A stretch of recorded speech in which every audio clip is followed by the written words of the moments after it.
부모의 믿음만큼 자라는 자녀. 지금은 제5강 자녀 양육의 실천 원리입니다. 샬롬! 부모대학에 수강하여 오늘도 하나님의 대리자로 자녀 양육에 힘쓰시는 부모님들 사랑하고 축복합니다. 저는 차세대 교육국 유아처를 총괄하고 있는 강진모 전도사입니다.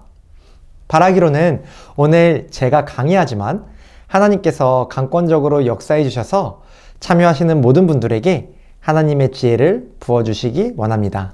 강의에 들어가기 앞서 참여하시는 모든 부모님들, 학생 여러분들께 질문 하나 드리기를 원합니다. 참여하시는 부모님들, 어떤 부모가 되고 싶으십니까?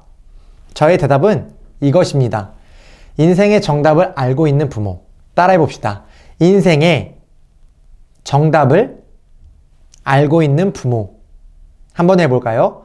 인생의 정답을 알고 있는 부모.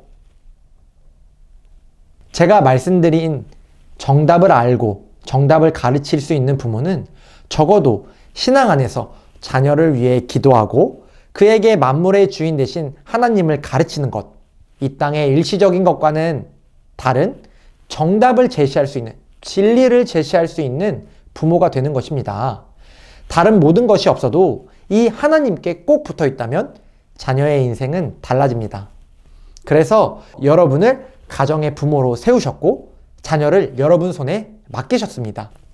그것을 너무나도 잘 알고 있던 믿음의 선진인 청교도 신자들은 자녀들에게 경건한 삶을 가르칠 뿐만 아니라 부모인 자신도 경건한 삶을 살기 위해 최선의 노력을 하였습니다.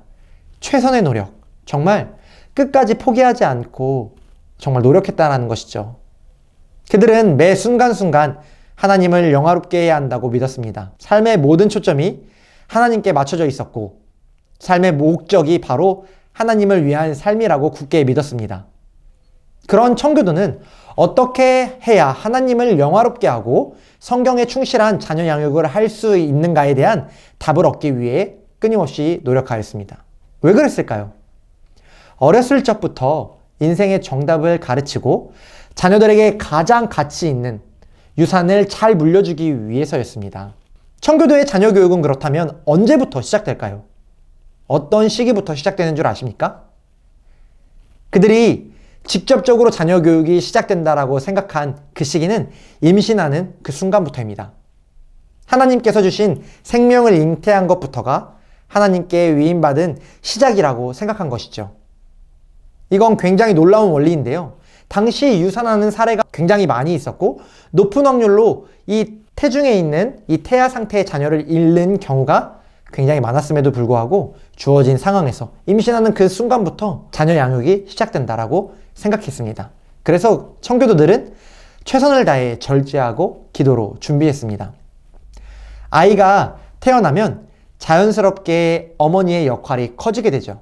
그도 그럴 것이 10달 동안 아이를 품은 어머니와 아이의 유대감은 아버지가 감히 상상할 수 없을 정도로 끈끈합니다. 아이에게 수유를 하는 것과 아이를 키우는 것, 아이와 정서적 유대감을 쌓는 것 등 어머니로서의 역할이 강조될 수밖에 없다라는 것입니다. 그때 아버지의 역할도 적지 않은데 남편으로서 어린 자녀를 돌보는 데 필요한 다른 모든 것들을 갖추기 위해 온 힘을 다했다고 말합니다. 집안일부터 시작해서 환경에서 위험한 것들을 제거하는 일을 담당해야 합니다. 빨래, 설거지 등등. 말 안 해도 아시죠? 그런데 이것도 쉽지가 않아요. 제가 해보았는데 정말 성령 충만하지 않으면 이것이 제대로 할 수가 없어요. 이 아버지의 역할도 제대로 수행할 수가 없다는 것입니다. 정말 여기까지만 하겠습니다. 다음으로 자녀가 교회의 일원, 즉 하나님과 직접적인 교제를 할 수 있도록 돕는데 최선을 다해야 합니다. 그 시기가 바로 자녀가 침례를 받는 시점으로 보고 있는데요. 청소년기에 받는 침례, 일반적으로 청소년 시기에 예수님을 인격적으로 만나게 되죠. 자녀가 인격적으로 예수 그리스도를 만나기 위해서는 부모님의 역할이 가장 중요하다는 것을 여러분들은 알고 계실 겁니다. 이 부모 대학의 목표 역시 그러한 부모로서의 역할을 강화하기 위해서 준비된 프로그램이죠. 부모는 말씀을 가르치고 하나님의 사랑을 실제적으로 보여주며 그 가치관대로 사는 모습을 삶으로 증명하는 하나님의 대리인이기 때문입니다. 그러면 삶의 모습만 중요하고 말로 교육하는 것은 중요하지 않느냐? 그렇지 않습니다. 틈날 때마다 말로 교육하는 건 역시 중요합니다. 여기에서 중요한 것은 균형입니다. 따라해 볼까요? 균형.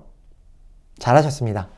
하나님의 말씀을 읽어주고 함께 암송하고 어린 나이에 쉽게 이해하지 못하는 성경의 가르침을 함께 탐구하며 고민하는 그러한 훈련이 필요합니다. 청교도들은 하나님의 방법으로 자녀 양육하기 위하여 가정 예배도 하루에 2번씩 드렸다고 합니다.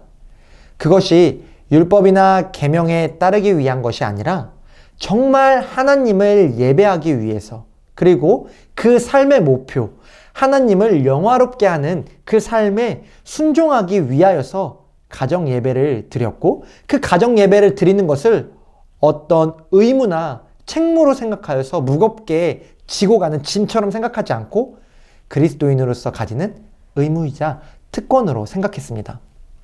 청교도는 삶의 목적이 바로 하나님을 영화롭게 하는 것이라고 제가 서두에 말씀드렸죠. 가정 안에서 하나님에 관한 대화가 바로 이 가정 예배를 통해 진행되었다라는 것입니다. 자연스럽게 자녀들로 하여금 하나님을 주제로 생각하게 하고 그 생각한 것을 말로 표현하게 했다라는 것입니다. 그들이 어려서 황당하고 엉뚱한 말을 하더라도 그 이야기를 정리해주며 하나님에 대한 지식을 바르게 정리하도록 도와주어야 합니다. 가정 예배를 어떠한 방식으로든 드리셨으면 좋겠습니다. 각 조장님들께서는 가정 예배를 어떤 날에 드릴 수 있는지 조원분들과 함께 이야기해보고 간단한 계획을 소그룹 모임에서 나눠주시면 감사하겠습니다. 다음으로 청교도 자녀 교육의 징계 영역입니다. 청교도는 징계를 어떻게 했을까요? 저도 14개월의 딸을 두고 있는 아버지로서 이 부분이 굉장히 궁금했습니다. 에이, 아직 14개월밖에 안 되었는데 무슨 벌써부터 징계를 생각하시냐고 하시겠지만, 사랑하는 여러분, 자녀들은 악하게 태어납니다. 누가 가르치지 않아도 악한 본성으로 행동하는 것을 우리가 볼 수 있습니다. 저는 그 부분에 대해서 굉장히 오랜 시간 동안 교육받았고, 또 대학원을 다니면서 석사 과정 중에도 교육학을 꾸준히 배우며 어떻게 자녀 교육을 실현해야 하는지 열심히 배웠습니다. 자녀를 사랑하는 마음으로 그 죄를 용서할지언정 아무리 어린아이라고 할지라도 잘못하고 있는 것은 잘못되었다고 말해주어야 하고 그에게 인정시켜야 하며 훈육을 해야 합니다. 교육학적으로 아이를 혼내거나 안 된다고 말하는 것이 너무 어린 그 시기에 있는 자녀에게 주는 부정적인 영향이 있다라고 이야기하고 있고, 지나치게 그것을 강조하고 있는 경우가 있습니다. 영유아 시기를 연구한 학술적인 논문을 보면 부모가 안 돼! 하지마! 하고 놀래키며 엄하게 말하는 것이 그 자녀에게 거절 감정이나 반감이 생기는 것에 영향을 준다고 이야기합니다. 그러나 그것과는 상관없이 충분히 제 딸 로이와 제가 사랑의 감정을 공유하고 있고 좋은 유대감을 형성하고 있기 때문에 안 된다라는 것을 이야기하면서 그 아이에게 상처 주지 않는다라는 것은 저는 잘 알고 있습니다. 막 돌이 지나 12개월이 좀 넘어서부터는 자기 주장대로 하려는 고집이 조금씩 나타나게 되는데, 소리를 지르거나 우는 척을 하며 부모의 눈치를 살피곤 합니다. 그러나 그것에 휘둘려서는 안 됩니다. 잘못하면 일관성이 없는 부모, 즉 그때의 감정이 어떠냐에 따라 다르게 행동하여 자녀에게 나쁜 영향력을 도리어 흘려보낼 수 있다는 것을 기억해야 합니다. 그렇기 때문에 늘 일관성 있게 부모로서 안 되는 것은 늘 안 된다고 이야기할 줄 알아야 합니다. 또한 지금이 아닌 조금 더 높은 연령이 되었을 때 훈련하기를 원하신다면 그것도 좋은 방법은 아닙니다. 그 역시도 나중에는 잘 될 것이다, 엄하게 혼낼 수 있을 것이다 라고 생각하는 그러한 착각에 빠질 수 있는데요. 자녀들은 비교적 어렸을 적부터 환경이나 부모의 억양, 표정을 읽을 수 있습니다. 그래서 자녀는 어렸을 적에는 됐는데 왜 지금은 안 된다는 것인지, 그리고 자기의 주장이 더욱더 강해져 부모님의 말을 듣지 않게 될 가능성이 높습니다. 그러니 안 되는 행동을 했을 때에는 영하기에도 끊임없이 말해주어야 합니다. 청교도 역시 이 부분을 분명하게 말하고 있죠. 훈계와 징계에도 단계가 있습니다. 무조건 징계를 때리는 것으로 이해해서는 안 됩니다. 뿐만 아니라 지켜야 할 원칙도 분명하게 있습니다. 징계는 사랑과 동정심, 기도와 자제력을 바탕으로 하라고 저자는 말했습니다. 징계는 공정하고 적당해야 하며 각 자녀에 따라 적합하게 이루어져야 한다고 말합니다. 징계의 방법은 자녀의 태도와 반응과 기질에 따라 달라야 할 것입니다. 다음으로 자녀의 결정에 부모가 어떤 역할을 해야 하는지에 대한 교훈입니다. 우리 한국적으로 전통적인 부모님 같은 경우에는 진로나 여러 결정에 많은 영향력을 끼쳤습니다. 그러나 요즘 부모님들, 지금 부모대학에 참여하시고 계시며 청소년 자녀들을 두신 부모님들 같은 경우에는 좀 다른 양상을 보이고 계십니다. 자녀의 결정에 한 발 물러나 있는 모습을 자주 볼 수 있습니다. 그것은 자녀 인생에서 그때 엄마가 그렇게 하랬잖아 처럼 뒷말을 듣는 것을 원치 않기 때문인지도 모르겠습니다. 그래서 내 인생이니 내가 결정해라. 내가 잘 고민하고 기도하며 준비해라. 얼핏 보면 한 걸음 물러서 있는 것이 쿨하고 센스 있는 부모처럼 느껴질 수 있지만 이건 굉장히 잘못된 방법입니다. 부모는 마치 양을 맡은 목자처럼 그 양을 안전한 곳으로 인도해야 할 의무가 있습니다. 그것이 목자의 책임임에도 불구하고 양을 그냥 두고 양이 가고 싶은 곳으로 가도록 못 본 채 하는 것은 옳지 않습니다. 그럼 어떻게 해야 할까요? 강제로라도 옳은 길로 인도하려고 멱살을 잡아야 할까요? 그렇지 않습니다. 먼저 선행돼야 할 과제들이 있습니다. 지금 부모대학에 참여하시는 분들 대부분의 자녀들이 초등학생 이하의 자녀들이겠죠. 물론 형, 누나나 언니, 오빠들은 청소년기에 있을 수도 있습니다. 자녀 양육을 하면서 이런 중요한 결정을 하는 시기가 대부분 청소년기나 청년기죠. 그래서 우리 지금 부모대학에 참여하고 있는 분들에게 먼저 강조드리고 싶은 것은 자녀 양육을 하면서 어렸을 적부터 신뢰감을 형성해야 한다는 것입니다. 자녀가 부모를 보면서 내가 원하는 것은 무조건 안 된다고 하네? 내가 무슨 로봇인가? 아빠는 자기가 의대를 못 간 것 가지고, 아빠는 자기가 성공 못한 거 가지고 왜 나보고 저걸 하라고 하는 거야? 이런 생각을 가진다면 부모님으로서 뭔가 잘못하고 계신 것입니다. 뭔가 잘못하고 계셨던 것입니다. 자녀와 온전히 제대로 된 신뢰감을 형성하지 못하고 있는 것이죠. 그렇기 때문에 부모가 아무리 좋은 이야기들을 하더라도 자녀는 그 이야기를 곡해해서 해석하게 됩니다. 아이가 자라면서 그래, 아빠, 엄마는 나를 우선적으로 생각하셔. 내가 하나님께로부터 멀어지지 않도록 늘 도와주시지. 다른 사람보다 나를 제일 잘 알고 나를 위해주는 사람은 바로 엄마, 아빠야. 이것이 바로 신뢰받고 있는 부모와 자녀의 바른 관계입니다. 원리를 아시겠습니까? 중요한 결정을 할 때 그것을 어떻게 하느냐 하지 않느냐의 문제가 아니라 먼저 자녀와 좋은 신뢰감을 형성하라는 것입니다. 부모는 자녀의 중요한 결정의 순간에 함께 기도하며 묻고 하나님께 묻고 구하는 동역자일 뿐만 아니라 함께 고민하고 생각해주는 든든한 버팀목이며 미처 하나님의 관점으로 생각하지 못했던 것을 기억나게 하는 이정표와 같습니다.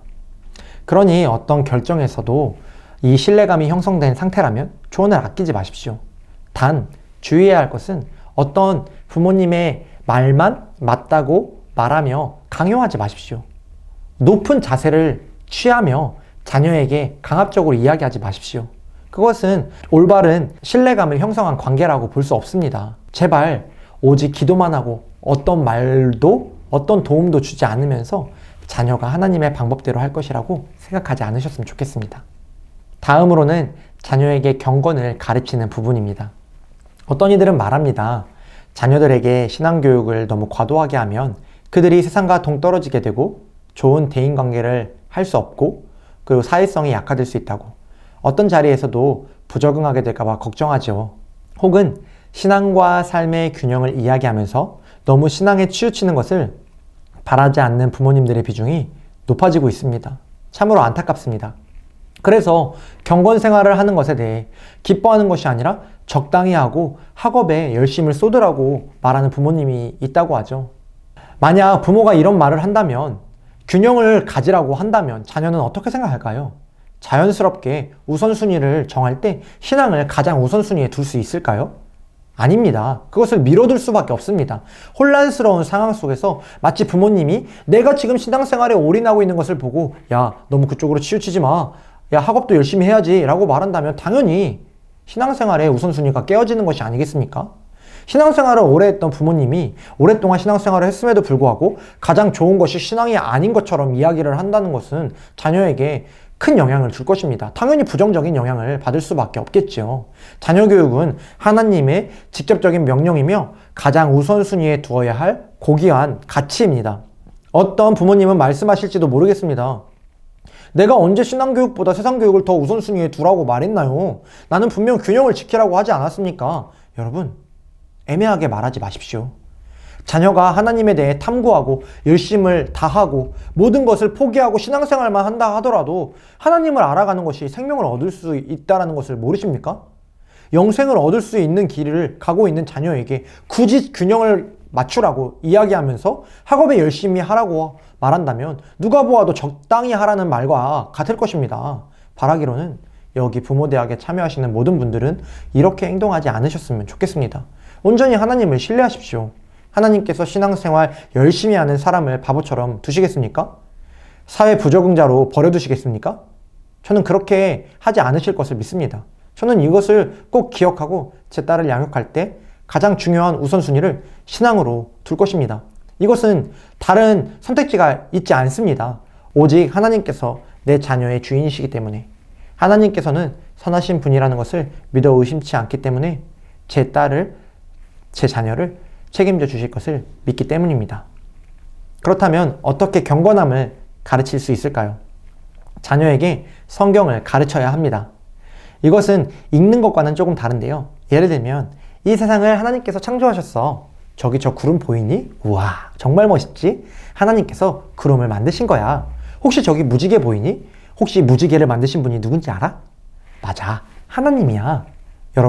여러분이 만약 창세기 9장에 나온 이 노아의 사건을 통해 하나님께서 노아와 언약을 맺으시고 무지개를 그 언약의 징표로 주셨다는 것을 알고 계신다면 그를 통해 말씀을 가르칠 수 있을 것입니다. 그만큼 때와 시에 상관없이 세상의 모든 것들을 통해서 하나님을 교육할 수 있다는 것입니다. 성경을 가르칠 수 있다는 것이에요. 그러려면 여러분들도 성경에 대해서 많이 알고 계셔야겠죠? 여러분들이 그 성경의 사건들과 성경의 이야기에 정통한 박사님들이 다 되신다면 자녀들에게 성경을 가르치는 것이 그렇게 어렵지 않으실 것입니다. 두 번째, 하나님의 말씀을 늘 시와 때에 상관없이 날마다 읽어줘야 할 것입니다. 더 나아가 말씀을 읽을 수 있도록 자녀들을 교육해야 합니다. 어린아이는 스스로 영양분을 섭취할 수가 없겠죠. 그만큼 이 성경을 읽는 것, 성경을 읽게 하는 것은 부모님의 도움이 필요합니다. 미취학 아이들 같은 경우에는 글자를 알지 못합니다. 그렇기 때문에 더더욱 부모님의 도움이 필요하죠. 늘 말씀을 읽어주시는 부모님이 되셨으면 좋겠습니다. 또한 아이가 자라면서 글자 교육을 하지 않습니까? 우리나라 같은 경우에는 자녀에게 글자를 교육할 때 어떤 동기로 자녀들에게 글자를 가르치는지 아십니까?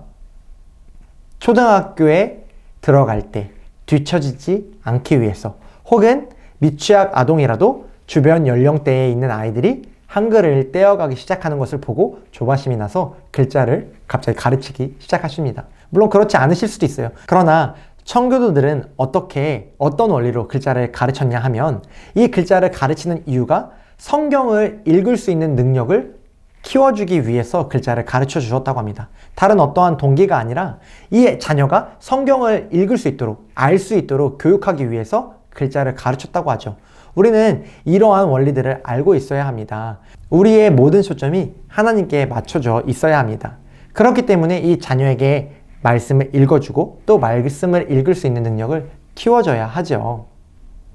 세 번째입니다. 자녀들과 많은 대화를 해야 합니다. 부모님들의 삶이 많이 바쁘실 것입니다. 아이를 키우는 것이 녹록지 않아 맞벌이다 뭐다 엄청나게 피곤할 것이죠. 뭐 육아는 쉽습니까? 육아를 조금 해보면 와, 장난이 아닙니다. 육아하는 분들을 정말 응원합니다. 그런데 그런 상황 속에서 자녀들과 많은 대화를 하는 것이 쉽지는 않으실 것입니다. 아이가 잘 때 집에 들어오는 경우들도 있지 않습니까? 그럼에도 불구하고 시간을 정해서 자녀들과 대화하는 시간을 가지셨으면 좋겠습니다. 또 혹은 대화를 하다 보면은 예상치도 못하게 내가 생각하는 방향과 다른 방향으로 나아가서 오히려 감정이 상하게 되는 것을 너무 걱정하고 계시지는 않습니까? 그럴 때라도 여러분들 도전하셔야 합니다. 대화는 자녀들과 유대감을 형성하고 신뢰감을 쌓는 좋은 방법입니다. 하나님께서 주신 가정 안의 공동체에 꼭 필요한 요소입니다. 그렇기 때문에 여러분들이 대화를 꼭 힘써서 가정 안에서 실현하셨으면 좋겠습니다. 자녀에게 이렇게 이야기해보면 좋겠습니다. 오늘 하루에 특별한 것이 있었는지, 어떻게 지냈는지, 또 그 이야기들을 듣고 리액션해주고 반응해주고 정말? 그랬어. 야, 그랬구나. 와, 쉽지 않겠다. 정말 어렵겠다. 정말 기쁜 일이 있었구나. 와, 이렇게 있으면 안 되지. 우리 함께 축하해야지. 이렇게 반응하는 부모님이 계시다면 자녀들이 얼마나 신나겠습니까? 너무 급격하게 변화시키려고 하시지 않으셔도 됩니다. 차근차근 노력하는 모습들을 보여주시고 또 아이들의 마음 문이 열렸을 때 점진적으로 더욱더 발전해 나가고 더욱더 깊은 이야기들을 할 수 있겠죠. 그것이 가정 예배가 될 수도 있을 것입니다. 여러분들이 대화를 하는 것이 너무 어렵고 힘들다고 생각하는 경향들이 있으세요. 대화를 하실 때 교회에 대한 이야기, 하나님에 대한 이야기를 하는 것이 더욱 좋습니다.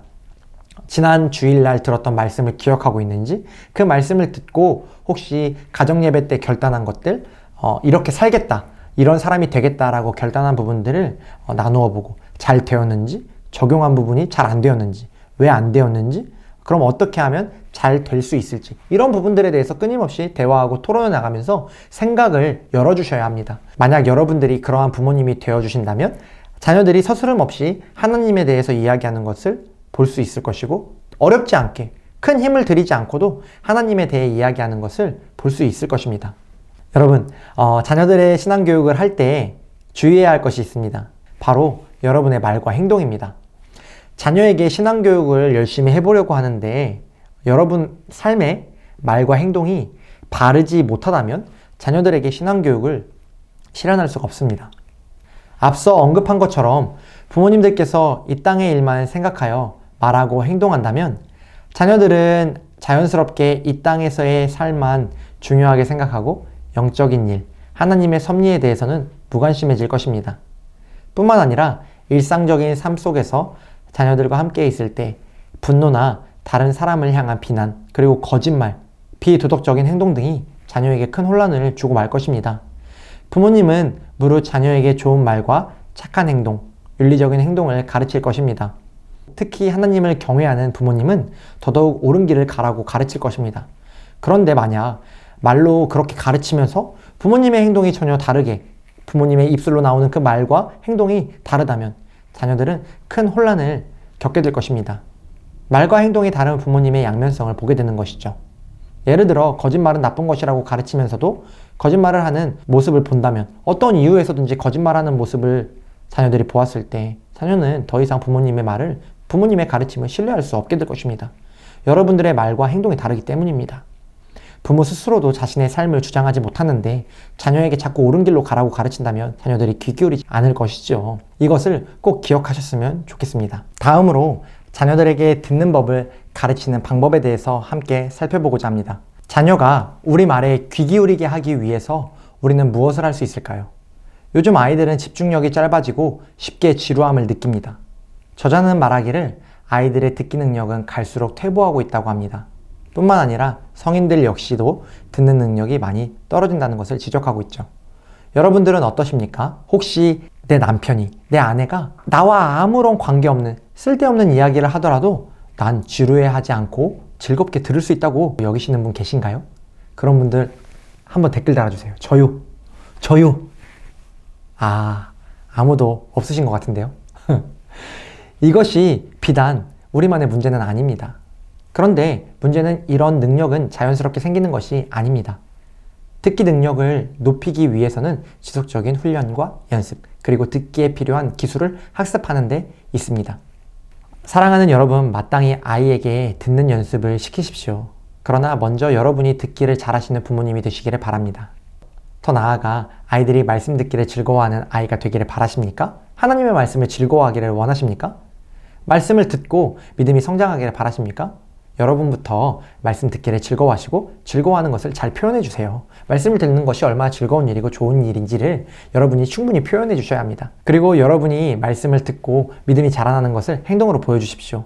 오늘 목사님께서 이렇게 말씀하셨어. 아빠는 오늘부터 이렇게 행동할 거야. 아빠는 이렇게 행동할 거야. 이렇게 하시고 순종하고 그 말을 지키는 모습들을 보여준다면 아이들은 뭔가를 깨닫게 될 것입니다. 아, 말씀을 들으면 무언가 변화가 생기는구나. 아, 내 안에 부족한 것들, 내가 잘못 살고 있는 것들을 바로잡아야 하는구나 라는 것을 알게 됩니다. 저자는 교회 안에서 듣기 훈련을 할 때 가장 좋은 방법으로 설교를 통한 훈련을 소개하고 있습니다. 그도 그럴 것이 교회는 늘 말씀이 선포되고 하나님께 영광을 올려드리는 기도와 말씀과 찬양이 넘치는 공간이기 때문입니다. 자녀에게 듣기 훈련을 한다는 것을 단순하게 생각해서는 안 됩니다. 자녀가 온전한 예배자가 되어야지만 말씀을 듣게 알맞은 상태가 되는 것이죠.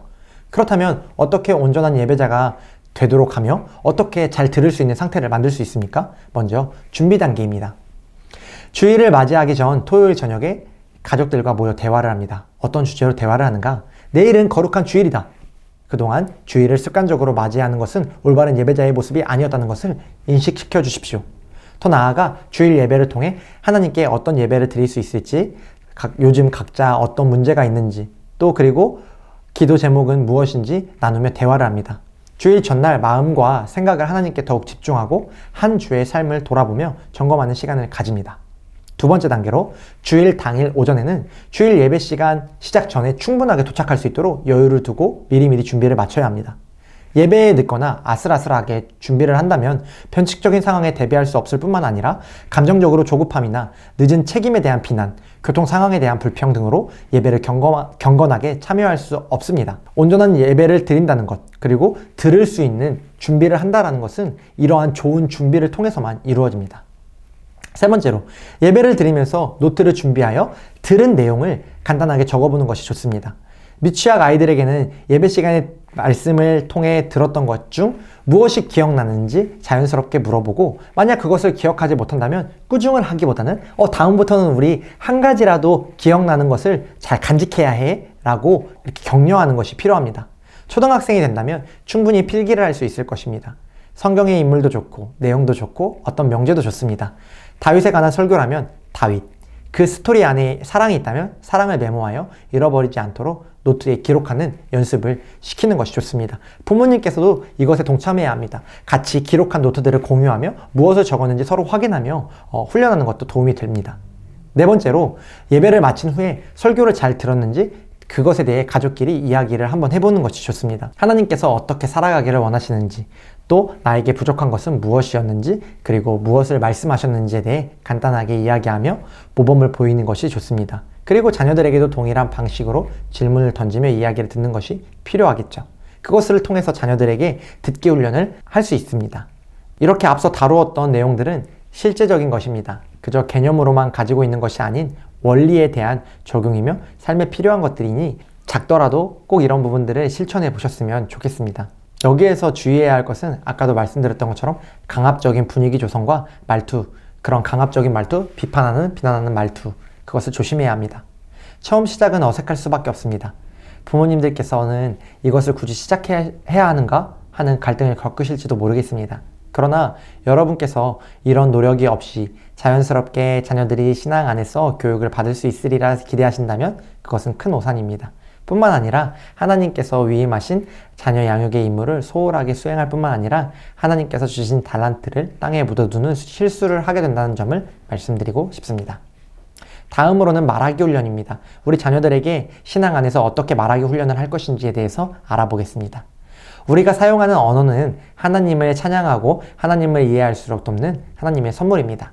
우리에게 언어가 있어서 하나님의 말씀을 들을 수 있으며 또 누군가에게 하나님의 그 진리의 복음을 전할 수 있는 것이죠. 언어라는 것은 그만큼 값을 매길 수 없을 정도로 소중하고 값진 보물입니다. 다만 말이라는 것이 유익하고 우리에게 꼭 필요한 것이지만 그에 못지않게 잘못된 사용으로 인한 해로움도 있습니다. 아담과 하와가 타락한 이후 그들이 사용한 언어를 보면 죄로 인한 타락이 언어에게도 영향을 미쳤다는 것을 우리가 알 수 있습니다. 말은 그만큼 우리가 놓여진 상태를 대변합니다.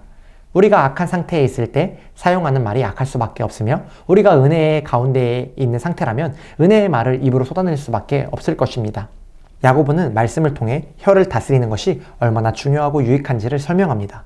야고보 사도는 야고보서 3장을 통해 말에 주의할 것을 권면하고 있습니다.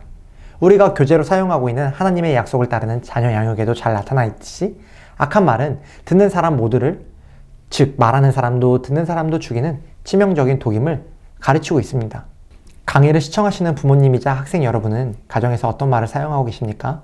혹시나 가정 안에서 분노하거나 감정을 절제하지 못하고 그냥 하고 싶은 말을 다 쏟아내시지는 않으시는지요? 혹시 이렇게 생각하고 계시지는 않나요?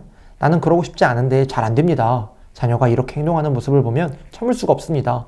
끝까지 참는 것이 잘 안 됩니다. 늘 화를 내고 거친 말을 하고 난 후에 후회하지만 그것을 끊어낼 수가 없습니다.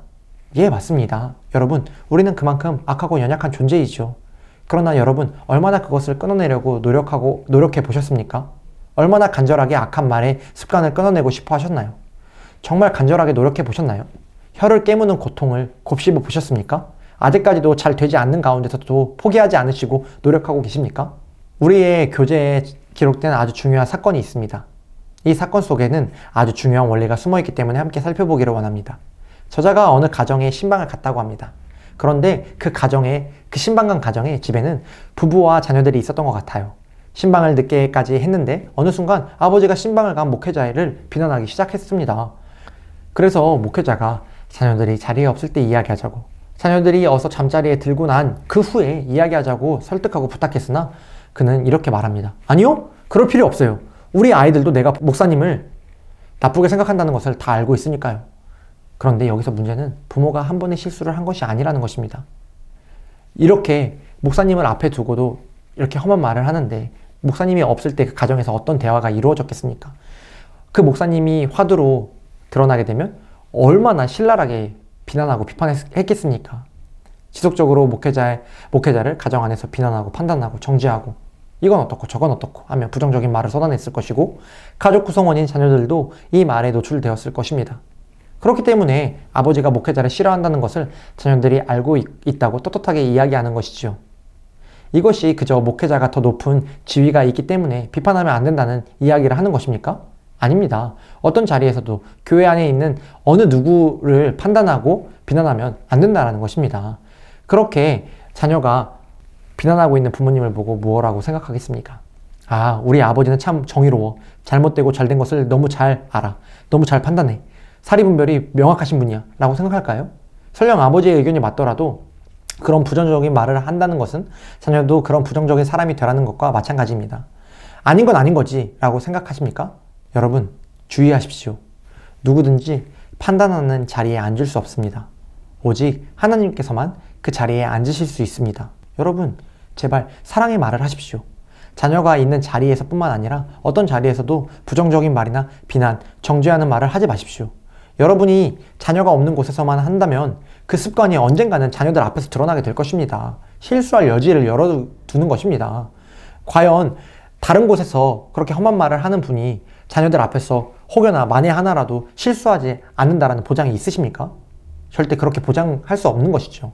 부모님께서 먼저 사랑의 말을 하는 것을 모범을 보이십시오. 누가 보더라도 힘들고 어려운 상황이고 또 자녀들이 보기에 무언가 부당한 대우를 받는다 할지라도 온 힘을 다해 원망, 불평, 비난, 정죄하는 행동을 멈추십시오. 더욱이 사랑의 말을 흘려 보내십시오. 피해야 할 것 중 무의식적으로 나오는 말에 대해서 주의해야 합니다. 책에는 매우 애매하게 미국적 정서가 담겨 있습니다. 불경스럽고 속되고 음란한 말이라는 것은 여러분도 잘 아실 것입니다. 하나는 오 마이 갓 뭐 이런 표현이겠죠. 그리고 또 하나는 이제 음란한 말로 F로 시작하는 욕이죠. 이제 그런 욕들을 습관적으로 미국인들은 하고 있는 것 같습니다. 그렇기 때문에 저자는 그것에 대한 경계를 하고 있죠. 그렇다면 한국에서는 비슷한 말로 어떤 표현이 있을까요? 뭐 예를 들면 못을 박다가 손을 찧었을 때 아이씨! 이런 것들 있지 않습니까? 솔직히 아무 상황에서나 주님, 오 아버지, 아 주여 이렇게 하는 표현도 적절하지 않을 수 있습니다. 상황에 따라 애매할 수 있지만 가급적 하지 않는 것도 방법이겠다는 생각이 듭니다. 어떤 상황에서 해야 하는 표현인지에 대해서 정확하게 분별할 수 없다면 웬만하면 하지 않는 것이 좋을 것입니다. 하나님께서 기뻐하시는 말을 하게끔 자녀들을 훈련하기 위해서는 내가 먼저 온전한 말, 올바른 말을 하는 것이 중요합니다. 부모된 내가 먼저 그 일들을 행해야 하는 것이죠. 그리고 혹시나 자녀들이 옳지 않은 말을 하는 것을 두고 보지 마십시오. 자녀들이 혹시나 부모님들 앞에서는 과격한 말을 하지 않을 수 있지만 그 자녀들이 다른 곳에서 그런 과격한 말들을 하고 있다는 것을 알 수 있는 방법이 있습니다. 그 아이가 난처해지거나 습관적으로 어떤 표현을 할 때 그 표현이 어떤 의미를 지니는가를 귀 기울여 들으시면 알 수 있습니다. 아이들이 비속어를 사용할 때 습관적으로 하게 되는 경우들이 많아요. 요즘 아이들과 어울리다 보면 안 좋은 이야기들에, 안 좋은 말에, 그런 표현에 노출될 수밖에 없겠죠. 그럴 때 너무 당황해서 그냥 넘어가시는 경우들도 있는데, 그런 부분들은 꼭 짚어 주어야 합니다. 하지 말아야 한다는 것을 성경적으로 가르쳐 주셔야 합니다. 가정에서의 실제적인 신앙교육의 마지막으로 형제 간의 관계에 대해서 알아보기 원합니다. 정말 신앙의 명문 가문으로 몇 대에 걸쳐 신앙 안에 있는 가정들이 있습니다. 굉장히 영광스럽고 좀 부러운 그런 가정인데, 종종 이런 경우들이 있어요. 어떤 경우냐면, 부모님은 신앙을 쭉 잘 지켜왔는데 수면 아래 형제들끼리 사이가 좋지 않은 경우들이 아주 가끔 있습니다. 상호 간의 존중이나 사랑이 부족한 경우에 그런 일들이 벌어지는데요. 정확하게 판단할 수 없으나 되게 크고 작은 갈등이 그 원인이 됩니다. 예를 들면 부모님이 편애한다고 생각하거나 학업 성취도에 있어서 비교를 당한다거나 하는 그러한 상황들 말입니다. 부모님들께서는 형제 간의 기본 원리를 정확하게 정립하셔야 합니다. 먼저 성별에 따른 양육법이 다르다는 것을 이해하시고, 또 차별과 편애는 비극적인 결과를 초래한다는 것을 알고 계셨으면 좋겠습니다. 갈등이 있을 때 어떻게 반응할 것인지에 대해 알아야 합니다. 형제자매는 양육할 때 완벽히 공평한 것은 있을 수가 없어요. 그것은 차별과는 좀 다릅니다. 각 자녀의 성향과 기질이 다를 수 있기 때문에 대하는 데 차이가 있을 수 있고, 또한 부모로서 무조건 일관적인 방법으로 자녀들을 똑같이 대할 수는 없는 것입니다. 남자아이들을 대할 때 몸으로 놀아주는가 하면, 여자아이들과 놀아줄 때는 작은 소꿉놀이라든지 아기자기한 놀이를 통해서 그 아이들과 정서를 공유할 수 있는 것이죠. 이만큼 차이가 존재한다는 것을 알고 있으셔야 합니다. 그러나 그 시기에 우리 자녀들 같은 경우에는 다른 사람의 것이 커 보인다는 것을 느끼고 있어요. 그러니까 그만큼 자기와 다른 사람을 비교하는 데 최적화되어 있습니다. 그들의 이야기를 잘 들어주십시오. 일단은. 그리고 감정적으로 휘둘리지 마세요. 여러분들이 차별하지 않고 있는데 자녀들이 와서 엄마 아빠는 왜 차별해요? 이렇게 하면 당황해서 분노하거나 흥분하시는 경향들이 있습니다. 그러나 왜 그렇게 느꼈는지에 대해서 정확하게 건강한 대화를 통해 그 아이의 생각을 알아주셔야 합니다. 자녀가 차별이라고 느끼는 부분이 왜 차별이 아닌지 부모로서 왜 그렇게 대하고 있는지를 친절하게 설명해 주셔야 합니다. 그리고 그가 이해할 수 있도록 대화를 끊임없이 하십시오. 그가 받아들일 수 있도록 계속적으로 노력하셔야 합니다. 이것을 포기해서는 안 됩니다. 또는 형제 간의 연장자에 대한 존중을 가르쳐야 합니다. 나이가 어린 자녀가 나이가 많은 자녀에게 존중을 표하는 것은 당연한 것입니다. 첫째 자녀는 형제들 중에 가장 존중받아야 합니다. 그러면서 첫째는 자존감을 높이고 리더십을 형성할 수 있습니다. 또 책임감을 가질 수 있다는 것입니다. 또한 리더로서 다른 구성원, 즉 동생들을 배려하고, 또 자기가 리더라고 해서 이기적인 행동을 하지 않아야 한다는 것을 자연스럽게 배울 수 있다는 것입니다. 리더라는 것은 지배하는 계층이 아닌 사랑으로 섬기며 앞장서서 어려운 일을 해내는 사람임을 가르치십시오.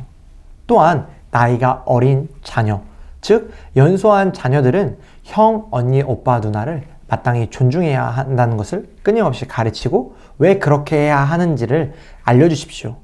그 형제 간에 어떤 문제가 생겼을 때 연장자에게 도움을 받는 경우들이 있습니다. 그러한 도움이 얼마나 소중한지에 대해서 동생들에게 가르친다면 그것을 잘 이해할 수 있을 것입니다.